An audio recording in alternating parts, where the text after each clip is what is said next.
I have over a dozen business ventures and I want to tell you about all of them, but not yet, because I couldn't branch out and have all these irons in the fire until I mastered one thing first. For me, that was making music. For you, it could be anything. But you can't be successful at many things until you've figured out how to be successful at one thing. If you don't want to be a jack of all trades and master of none, you have to have a narrow focus when you're starting out. Empires are built on one brick at a time. Now, what are your thoughts on what you just read? That's some real stuff there, man. That's some real stuff there. Because what I have noticed, yeah, it's good to be a jack of all trades, and it's very beneficial to be a jack of all trades. But it's also good to master one thing because just like with my situation, with me doing music, if I'm not learning everything I need to learn about this industry that I'm trying to enter, and if I'm trying to start other business ventures and I haven't mastered this one thing, it's gonna be very hard for me to venture out into other ventures. So I really respect that what he said, and hey, there's a reason why he's the biggest boss. Now, why did you become a recording artist? I was always influenced by art and just music. So I started off making beats for local artists, nobody too major, just local artists around, my city, my neighborhood. And it was just always in me, whatever's in you, it has to come out. So, and eventually, I started making beats and I started rapping. So it was a natural thing, man. Now, what neighborhood or city is this that you're referencing here? Yes, Clayton County, man. I grew up, originally I was born in Macon, Georgia. But I was raised in Clayton County, the south side of the metro area of Atlanta, man. And, that's all I know, man. That's all I know is the ATL, going to the games, not being too far from the airport. That's all I know. So, most definitely, that's where I grew up at, on the south side, throughout Clayton County, East Point, College Park, just that whole south side area, man. And what age did that start? That started 7. So since I was 7, that's all I know, man. Do you know the reason for the move? Yes, my mother moved up here. My mother moved up here. She was going through a marriage, and that's what brought us up here. So the Clayton County was the first stop. So ever since she came up here, that's where we stayed. So. Now, what genre of music do you consider yourself at this point? Yeah, just hip hop music, man. Rap music. Of course, I'm mostly what my music cater towards is people who have a vision out of life, go-getters, people who have a vision, entrepreneurs. So, I just motivate people just to get on their hustle, get on their grind, whatever it is. Whether you're working 9 to 5, you're trying to start a business, if you got goals and dreams in life, man, and even if you don't, you kind of fade it away just to help bring it back. So, I consider myself, that motivational music. Now, how did you get into that genre of music, which is rap music? Yes, sir.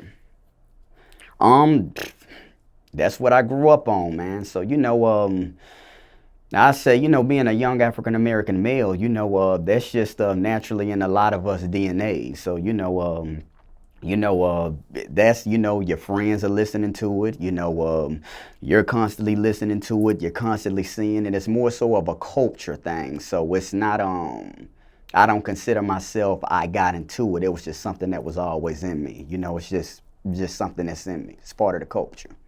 And would you say this is the first genre of music you ever encountered in your life? Yes, sir.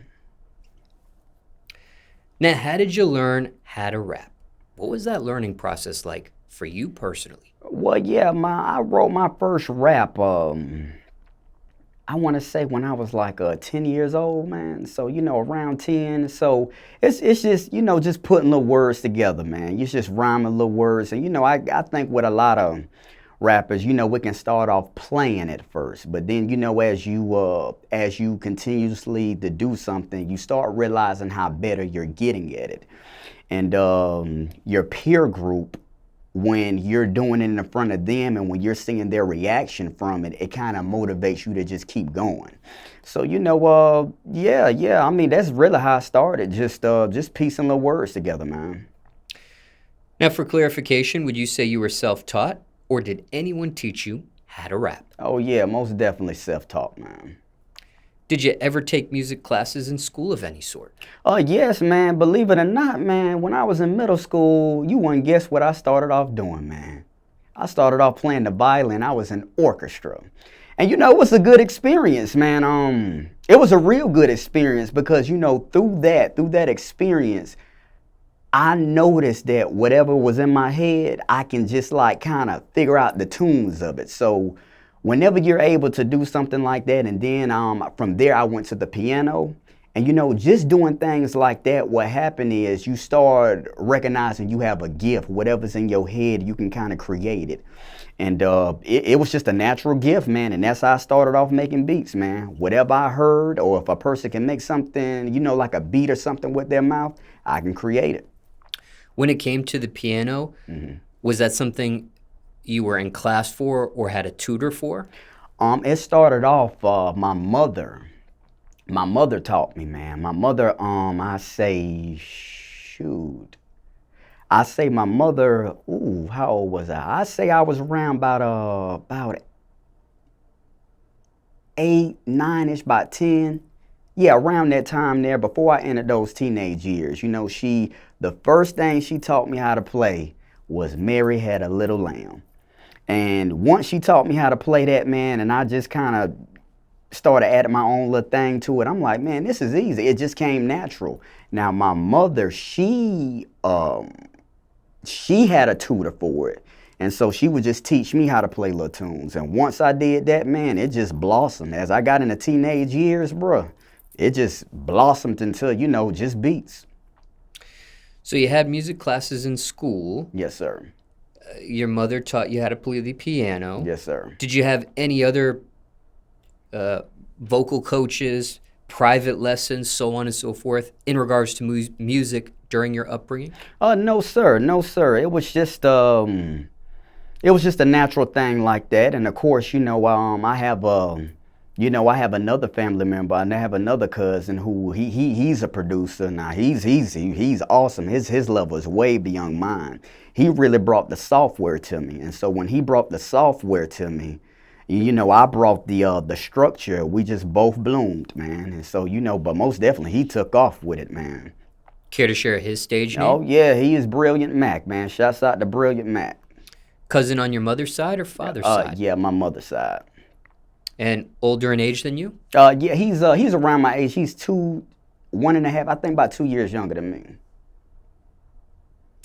So who was doing music first between you two? I guess we started off at the same time. I think with me, musically, I may have started first, but technically, he caught on to it first. So if that makes any sense to you. Did you ever join the band in school? I did not join the band. Honestly, I wish I would have. When I was in 9th grade, I played football for a little minute. But, as years went by, man, I realized football was good. It was fun, man, but I should have joined the band, man. Mm-hmm. Now, hypothetically speaking, yes, sir. Could you have gotten to where you're at musically at this point without the music classes where you learn the violin, without the help of your mother teaching you the piano? I think so, because eventually it would have made its way to me, one way or another. It's an old saying that goes like this: destiny, whatever's destiny is meant to be, it's gonna find its way. So most definitely, man, it would have found its way one way or another. And when it came to rapping, yes, sir. Initially, was this something you wanted to do on your own? Or was it a suggestion? Maybe someone put a battery behind your back, so to speak. Oh, no, it was something I wanted to do on my own. Nobody really forced me to do anything I really wanted to do. And if they did, it just kind of went in one ear out the other. So, yeah, most definitely, this was something well on my own. Now, rewinding back to that song at 10 years old, would you consider that your very first song? Yes. And what was that song about? It was it was just some stunning stuff, man. It was just basically just, it's been so long ago, I can't quite remember. And it's crazy, man. I was on the little piano when I made it. But basically, it was just saying, it was just expressing confidence, and it just expressing the hate people can have for you for having confidence. So, I know it was around that range there. I can't tell you exactly the words. It's been so long ago, man. I done wrote so many songs. So, hey, man, it's gonna be kind of hard to dig that back up. And was that just something that stayed on paper, or did you actually end up recording that song? I never recorded that, man. It was just something I just repeated over and over again, man. Was there a title to that song, perhaps? But I did one. I can't remember, man. I can't remember. But if I have to put a title on it now, it's just hating on me. And what was the reaction to that song back then? Well, it was only a couple of people who I let hear it. Of course, my mother. And of course, she always is my number one cheerleader. And of course, other family members. And of course, they gave me props. But it was just a couple of people. It wasn't a whole lot of people. And when do you feel like you create your best music at this point? At this point, seriously, right now, I'm going to tell you this. When I'm in the car, man. When I'm driving, man, and when I get those instrumentals and I'm riding, it's like ideas just flow all over the place, man. It's like, man, just being on that road, driving. It's like it just comes together. And of course, I write at home. I write in other areas and everything, but when I'm in that car, man, it's something about that car energy, man. And I'm just speaking for myself. It's just something about that car energy, man. Now, can you pick up the book and show the front cover on camera? The front cover. The front cover. Oh, okay, my bad. Rick Ross. Yes, sir. When you see this book from Rick Ross, mm-hmm. What does it mean to you? It means a lot, man. Now, first it means motivation, inspiration, hustle, a go-getter, an entrepreneur, a person who is an innovator, a person, whatever's in his head, he can bring it out to the universe. And I love hip-hop from this standpoint, man. And there's a lot of people in hip-hop that's like this, man. There's a lot of people in hip-hop like this. So, this is a big inspiration, man. And it's crazy, man, but I'm a big reader, and I never read this book, and I'm going to most definitely check this out, man. Now, you do follow Rick Ross on Yes, sir. Instagram. Yes, sir. And for those in the audience getting to know you for the very first time, care to share your screen name or handle on IG? Oh, yes, sir. It's all my social media is Joshua F. Bentley. Joshua F. Bentley. And what's your connection to that follow? Why are you following Rick Ross of all people? Well, hey, man, he's the biggest boss, so most definitely, man, I just like his style. I always thought he was a good rapper, and his production selection is just second to none, man. I mean, I always like Rick Ross from Hustling, from his first major breakthrough hit, Hustling. And check this out, man. It's crazy you mentioned that. Just yesterday, because I'm working on a hustle song, and I went back and I kind of listened to his song. I'm like, man, of course it sounds nothing alike, but it's like sometimes us as upcoming artists, we like to go back. At least for me, I like to go back and just get inspiration from the people who did it before me, and even people who did it before them. So I'm a constant fan of hip hop, always studying what came in front of me, what's right now, and what's coming towards the future. Now, have you met Rick Ross or know him personally? I have met Rick Ross before. He probably don't remember it. I was working at the airport. And, of course, he was cool, swagged out, man. And I had asked him, I said, hey, man, I can get a picture. And, he didn't do it, but I understood why, man. He was cool about it. He was like, man, I'm just trying to, get on the plane, just stay low-key and everything. So, most definitely, I met him before. Yes. That was the only time. That was the only time I met him.